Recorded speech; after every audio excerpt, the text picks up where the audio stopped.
Hello ನಮಸ್ಕಾರ, ನಾನು ನಿಮ್ಮ ಪಲ್ಲವಿಗಟ್ಟಿ. ಇವತ್ತು ಡೈಲಿ ವ್ಲಾಗ್ ಜೊತೆ ಎಲ್ಲ ಒಂದು ರೆಸಿಪಿ ಜೊತೆ ಬಂದಿದ್ದೀನಿ. ಆ ರೆಸಿಪಿ ಏನಂದರೆ ಗೋಧಿ ಕಡುಬು. ನಾವು ಇದನ್ನು ಕಿವಿ ಕಡುಬು ಅಂತಲೂ ಕರೀತಾರೆ. ಸುಮಾರು ಜನಕ್ಕೆ ಈ ಗೋಧಿ ಕಡುಬು ಅನ್ನೋ ಒಂದು ಕಾನ್ಸೆಪ್ಟ್ ಇದೆ ಅನ್ನೋದು ಗೊತ್ತಿರಲ್ಲ. ಇದರಿಂದ ತುಂಬ ಬೆನಿಫಿಟ್ಸ್ ಇದೆ. ನಮ್ಮ ಕಡೆ ಇದನ್ನು ಬಾಣ್ತಿಯವರಿಗೆ ಮತ್ತು ಮೆಚೂರ್ಡ್ ಆಗಿರೋಂಥವ್ರಿಗೆ ಕೊಡ್ತಾರೆ, ಸೊಂಟಕ್ಕೆ ಶಕ್ತಿ ಬರಲಿ ಅಂತ. ಇದನ್ನು ಹೇಗೆ ಮಾಡ್ತೀವಿ ಅಂತಂದರೆ, ಒಂದು ಪಾತ್ರೆಗೆ ಒಂದು ಲೋಟದಷ್ಟು ನೀರು ಹಾಕ್ಕೊಂಡು ಅದಕ್ಕೆ ಸ್ವಲ್ಪ ಉಪ್ಪು ಹಾಕ್ಕೊಂಡು ಆ ನೀರನ್ನು ಚೆನ್ನಾಗಿ ಕಾಯಿಸಿ ಅದಕ್ಕೆ ಒಂದು 4-5 ಬೌಲು ಹಿಟ್ಟು ಹಾಕ್ಕೊತೀವಿ.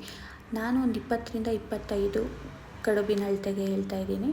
ಅದಾದಮೇಲೆ ಅದನ್ನು ಸ್ವಲ್ಪ ಹಿಟ್ಟನ್ನು ಬೇಯಿಸ್ಕೊಂಡು ಆ ಹಿಟ್ಟನ್ನು ಒಂದು ದೊಡ್ಡ ತಟ್ಟೆಗೆ ಹಾಕ್ಕೊಂಡು ಸ್ವಲ್ಪ ನೀರು ಹಾಕ್ಕೊಂಡು ಚೆನ್ನಾಗಿ ಕಲಿಸ್ಕೊಳ್ಳೋದು. ಅದನ್ನು ಸ್ವಲ್ಪ ಗಟ್ಟಿಗೆ ಕಲಿಸ್ಕೋಬೇಕು ಆ ಹಿಟ್ಟನ್ನು. ಆ ಹಿಟ್ಟಿಂದ ನಾನಿಲ್ಲಿ ತೋರಿಸ್ತಿದ್ದೀನಿ ನೋಡಿ, ಆ ಥರ ಬೌಲ್ ಶೇಪಲ್ಲಿ ಕಡುಬನ್ನು ಮಾಡ್ಕೋಬೇಕು.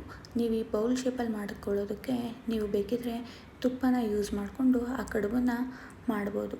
ಈ ಕಡುಬನ್ನು ನೀವು ಹೆಂಗೆ ಬೇಯಿಸ್ಕೋಬೋದು ಅಂದರೆ, ಒಂದು ದೊಡ್ಡ ಪಾತ್ರೆಗೆ ನೀರು ಹಾಕಿ ಆ ಪಾತ್ರೆಗೆ ನೀವು ಕಾಟನ್ ಬಟ್ಟೆನ ಟೈಟಾಗಿ ಕಟ್ಟಬೇಕು. ಆ ನೀರಿನ ಆವಿಗೆ ಕಡುಬು ಬೇಯುತ್ತೆ. ಒಂದು 10-15 ಮಿನಿಟ್ಸು ನಾನು ತೋರಿಸ್ತಿದ್ದೀನಲ್ಲ ಆ ಥರ ಕಡುಬನ್ನು ಇಟ್ಟು ಒಂದು ದೊಡ್ಡ ಬೌಲ್ನ ಮುಚ್ಚಿ ಒಂದು 10-15 ಮಿನಿಟ್ಸಲ್ಲಿ ಕಡುಬು ತುಂಬ ಚೆನ್ನಾಗಿ ಬೆಂದಿರುತ್ತೆ. ನೀವು ಅದನ್ನು ಕೆಂಪು ಚಟ್ನಿ ಅಥವಾ ಕೊಬ್ಬರಿ ಚಟ್ನಿ, ಶೇಂಗಾ ಚಟ್ನಿ ಇದ್ರ ಜೊತೆ ತಿನ್ಬೋದು. ನಿಮಗೆ ಕೆಂಪು ಚಟ್ನಿ ಇದು ರೆಸಿಪಿ ಬೇಕು ಅಂತಂದರೆ ಕಮೆಂಟ್ ಮಾಡಿ, ನಾನು ಅದನ್ನು ಹೇಗೆ ಮಾಡೋದು ಅನ್ನೋದ್ರ ಬಗ್ಗೆ ತಿಳಿಸ್ತೀನಿ. Thank you.